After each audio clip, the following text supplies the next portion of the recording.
Hey guys, I hope you're doing well and welcome back to my channel. So December is here at last. I cannot believe there's only a few weeks left of the year. It's absolutely crazy. And I've just about done all my Christmas shopping, and I thought a nice way to round up and end the year would be to make a video talking about all the video games I bought in 2018. And there's actually a lot less than I thought there would be. Because I obviously live in my own place right now, which won't be for much longer. It obviously means I've had to put a lot more money towards other things this year, and I have travelled a lot, so obviously that means I've had less money to spend on games, but I've still managed to pick up a fair few games here and there. So I have some for 3DS, Switch and PS4. So I'm going to start with the 3DS games. So surprisingly, these are the only 3DS games I picked up this year. Obviously the 3DS is not dying, but the Switch and the PS4 have been my main consoles that I've been playing the most, but I've still been trying to give my 3DS as much love as I can. And the first one I got this year was Stellar Glow. I got this for my birthday. I had seen it in game for ages, and I don't know, I just fancied a new JRPG to play. So I asked this for my birthday from my parents, and I hate to say this, I've actually barely played this. It's so bad. As much as I love games, and this is a thing in itself that has been kind of not annoying me, but I don't know, it's just been a weird thing this year. I've been having a lot of trouble just being able to concentrate playing games, especially RPGs, as they do require a lot of focus and attention. And it's not that they're not a good game, I don't want to play them, I just find it really hard to focus on them and I get really easily distracted. So RPGs haven't really been a game that I've been gravitating towards playing, but I still wanted to get it, even though if I knew that I wasn't going to play it straight away. I still have it. Yeah, this is just your standard JRPG. This is, I'll just read the blurb. Alto lives in a world in which a song has been absent for millenniums. When Hilda the Witch of Destruction appears brandishing song magic, he must seek out others who can command the same power and end her pain. So basically this is kind of your standard JRPG game. It has the same kind of gameplay as Fire Emblem, where it uses the grid kind of thing for style for combat. I'm very bad at describing games, so I apologize, I'm awful. I have played I think a couple of hours and I did really like it. The voice acting is amazing. There's full Japanese voice acting, obviously with English text, and there's also English voice acting as well, and it's so good, and I really need to play more of this game. I don't think it's this. I know some JRPGs can be very rare and hard to get hold of, but I've seen this floating around in some games, so I don't think it's that hard to get hold of. So yep, if you are a JRPG fan, then I definitely recommend this. Another JRPG I picked up, I think in the summer now, was Persona Q Shadow of the Labyrinth. Now, I adore Persona. I've actually got another Persona game that I recently got. Persona is my, after Danganronpa, or even joint with Danganronpa, it's my favourite JRPG series of all time. And this game specifically, this is a bit of a rarity. I actually found this in CEX, in Oxford, when I was with Stephen one weekend, and I saw this and I was like, I have to get that. Even if I knew I wasn't going to play it straight away, which I haven't played a lot of again, I knew that I needed to get it there and then, as I had been after this for a while, because this is quite a hard game to get a copy of. Even in CX, this was about £40 or 35 I think, and I thought that was a pretty good price considering how rare this game can be. It's the only Persona game I'm aware of on a Nintendo console, I think, as they're mainly on PS Vita and PS4, or just Sony consoles in general. And this is really cute. Obviously if you play Persona on the Vita or PS4, the graphics are a lot different, and this is kind of a lot more chibi style.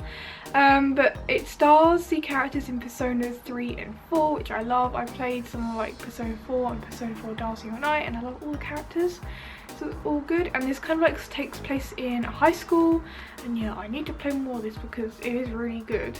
But yeah, I'm staring at the back right now. It's just, the artwork is so pretty, and of course one thing I love about JRPGs is the cutscenes. I appreciate cutscenes so much. It's one of my favourite part about the games.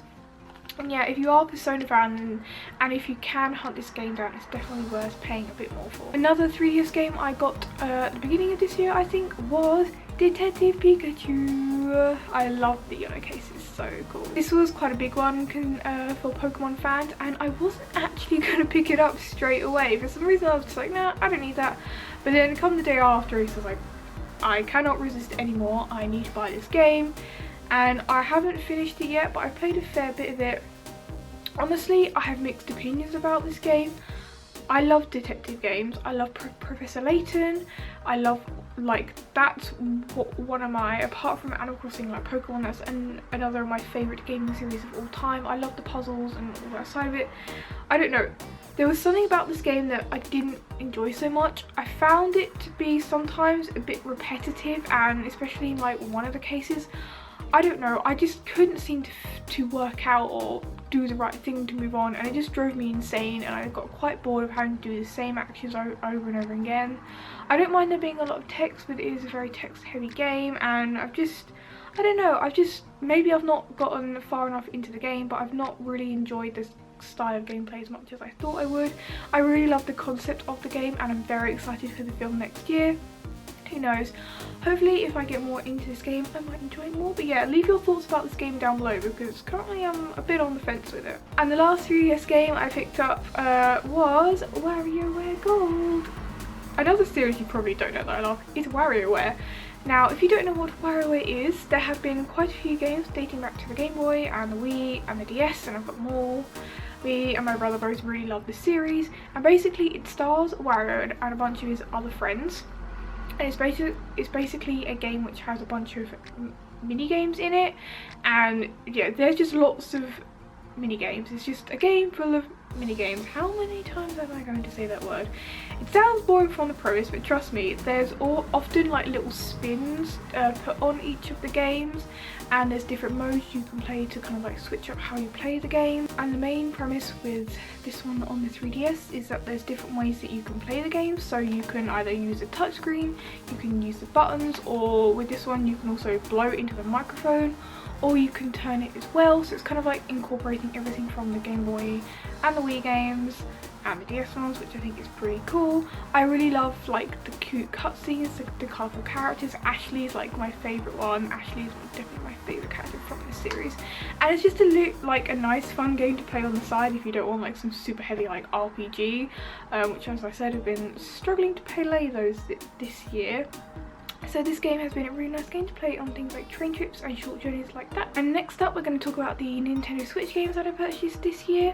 I'm pretty sure I purchased some indie games, but I really can't remember all of them. I know I got Overcooked, and I think I got Stardew last year. Yeah, some of these games are blowing into I'm like, did I buy this year or last year? But I'm going to talk about like the main boxed editions of games that I purchased. The first one being was, nope, I'm wrong. I can't remember when any of these games were released. This year has just blurred into one, and I can't believe the year is almost over. The first one I got this year was Kirby Star Allies. I hate this, but until this game I'd yet to play a Kirby game, and again it had been a series that had been on my to play list for ages, but I just haven't gotten around to it. There are too many games in this world to play, unfortunately, and I can't play them all. But I thought Kirby Star Allies would be a good place to start, and I really love this game. I completed it pretty soon after I got it. I played it like non-stop, to be honest. I've not touched it in a while because I've basically completed the main story of the game, and I'm not a super completionist when it comes to most games. Depending on the series I am, but Kirby I'm not really. I was just kind of in it to see how I like the story and the characters, and this game is so cute. It's like one of the most wholesome video games I've ever played. If you're after like a cute platformer and you know you've not played Kirby, then I seriously recommend it.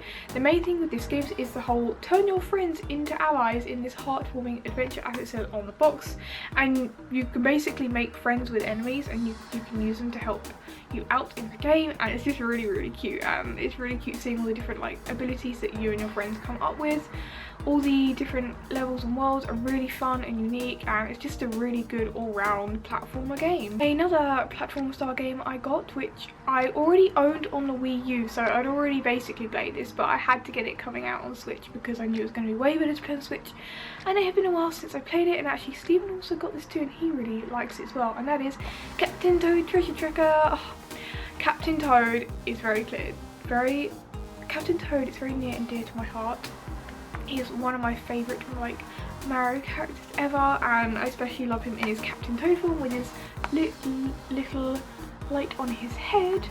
And this game, it's one of the most like unique, it's kind of like more like a puzzle platformer game in the sense that when you're playing as Toad, you're almost on like this cube world and you have to kind of like figure out how to collect all the different mushrooms and things like that. So it's very, very puzzle based, which is what I also liked. As I said, I like Professor Layton quite a lot. So yeah, Captain Toad was a really cute, fun game to play. Yeah, Stephen also really enjoyed this too, which I was really happy about. And the last and most recent Nintendo Switch game I've purchased, which honestly this doesn't need any introduction, it is of course, it's Let's Go Eevee. This game, oh boy, this game. I had not played a video game so much this year until I got this. I literally played like 25 hours in like 3 days straight. It was crazy. Yeah, I've obviously completed this. Stephen also got Let's Go Pikachu. This game is like, it's so cute, it's so fun. Again, it's just a super wholesome game.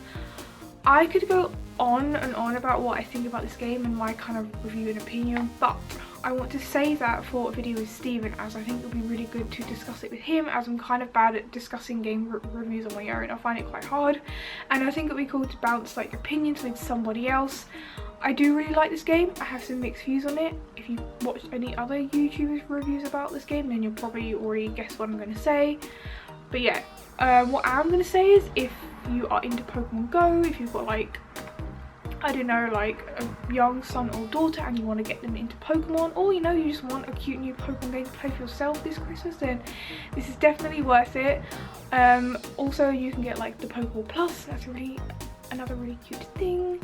But yeah, Pokemon Let's Go Eevee was definitely, it was a game I needed this year, and I was very, very happy to have a new not a main Pokemon game, but I was definitely happy to have a new Pokemon RPG to play this year. And the last video game I'm going to talk about is one I got for PS4. Now, I don't own a PS4 myself.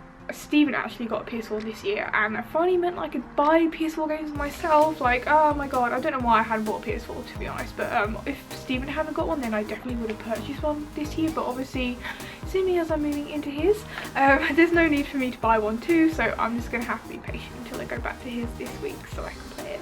But I got Persona 5 Dancing in Starlight. This literally came out about three or 4 days ago now. I cannot talk. I'm tripping over my words. I need to like slow down. Oh my god. As I mentioned earlier, I adore Persona 5. I've already seen a lot of Persona 5 gameplay, so I wasn't in a hurry to purchase it, so I probably will get it next year. But I had no idea this was coming out. I also adore rhythm games. Hatsune Miku Project Diva is one of my favourite gaming series of all time. I have all the games on like 3DS and Vita, and I actually purchased the free Hatsune Miku Project Diva game on PS4. You do have to buy like the 2 expansion packs to get the songs, which I've already done obviously. But yeah, I didn't realise that a Persona rhythm game was coming out, and this is actually one of 2 versions. They brought out this version, which is the Persona 5 version, and there is a Persona 3 version, Dancing in the Moonlight, which features the Persona 3 characters. However, I kind of prefer the Persona 5 characters and music a bit more, as this comes with like a ton of like soundtrack and stuff and things like that. So I thought I'd go for the Persona 5 version, and I actually did a poll and everyone's like, get the Persona 5 one. I'm definitely going to get the Persona 3 one, probably in the new year. I wanted to get the bundle, but I was like, you should hold off now for Katie. Wait until Christmas is done and then you can get the Persona 3 one too. So yeah, obviously I've not played this yet, so I don't know, I cannot tell you anything about it, but it is a rhythm game, and if you've played Persona 4 Dancing All Night, which I also own and have completed, then you will know that, then you'll know like the kind of gameplay style that the Persona rhythm games are like, so I imagine it's a lot like that. This one's also compatible with PlayStation. Oh, I'm kind of blurry there. Yes, this one is also compatible with PlayStation VR, which I don't have, and I don't really care about VR stuff, so screw that. But yeah, I'm so excited to play this. I was so happy to get a copy yesterday. These kind of games can be really hard to get hold of, so I was like, I'm just gonna buy it now before I regret it for my whole life, because I'm yet to get Danganronpa V3. I will get it eventually, oh my god. So those are all the video games I purchased in the year of 2018. There are probably some like indie games here and there that I have got, which I might do a separate video on, we shall see.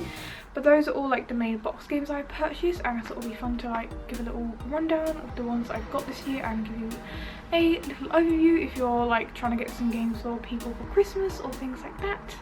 Tell me down below in the comments which have been your favourite games to play this year. I hope you all have a wonderful day, and I'll see you all next time. Bye guys!